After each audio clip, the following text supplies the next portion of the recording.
Hi guys, ఈరోజు మనం చూడబోయే కాన్సెప్ట్ ఏమంటే పైథాన్ నేర్చుకున్నామంటే మనకి జాబ్ ఫేర్ అనేది ఎలా ఉంది అనే దాని గురించి మనం చూడబోతున్నాం. సరేనా? సో పైథాన్ అనేది కోడింగ్ నాలెడ్జ్ లేకుండా వాళ్ళే కూడా చాలా షార్ట్ టర్మ్లో వాళ్ళు ఏమంటే నేర్చుకోవచ్చు. సరేనా? ఇంకా దాని పరంగా మనకు దొరికే జాబ్స్ అంటే అని చూసేటప్పుడు చాలా సెక్టార్స్ ఉంది. మన పైథాన్ అనేది ఫ్యూచర్లో అంటే నాలెడ్జ్ అనేది గెయిన్ చేస్తుంది. సరేనా? ఫ్యూచర్లో రూల్ చేయబోయే లాంగ్వేజ్ అనేది మనం చెప్పినామంటే పైథాన్ అనేది వస్తుంది. సరేనా? ఇంకా దానిలో చూసినారంటే చాలా సెక్టార్స్ ఉంది. లైక్ ఇప్పుడు వెబ్ డెవలప్మెంట్ అయినా, జియూఐ డెవలప్మెంట్ అయినా, లేదంటే గేమింగ్ డెవలప్మెంట్ అయినా, ఇవన్నీ చూసినారంటే మనం పైథాన్ అనేది చాలా స్కోప్ ఉంది. సరేనా? ఇప్పుడు ఒక పైథాన్ అనేది మీరు నేర్చుకున్నారంటే ఇప్పుడు ఏ సెక్టార్స్ అయినా వెళ్ళొచ్చు. ఒకరికి వెబ్లో చాలా ఇంట్రెస్ట్ ఉంటుంది, సో వాళ్ళు వెబ్ డెవలప్మెంట్ గురించి దాని ప్యాకేజెస్ వాళ్ళు లెర్న్ చేసుకున్నారంటే బాగుంటుంది. ఓకేనా? వెబ్ డెవలప్మెంట్ అనేది చూసేటప్పుడు ఇప్పుడు జాంగో అండ్ యాంగులర్ జిఎస్ అనేది చాలా ఫేమస్గా ఉంది. సరేనా?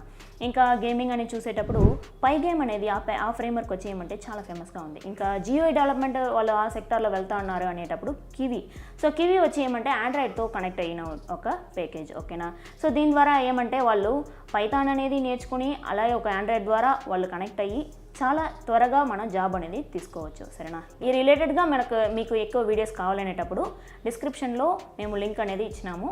చాలా వీడియోస్ మేము చేస్తున్నాము, like ML, AI, deep learning దాని గురించి అంతా. మీరు ఆ వీడియో చూసుకొని మనం చూసుకోవచ్చు. ఫాలో చేయండి. Thank you so much.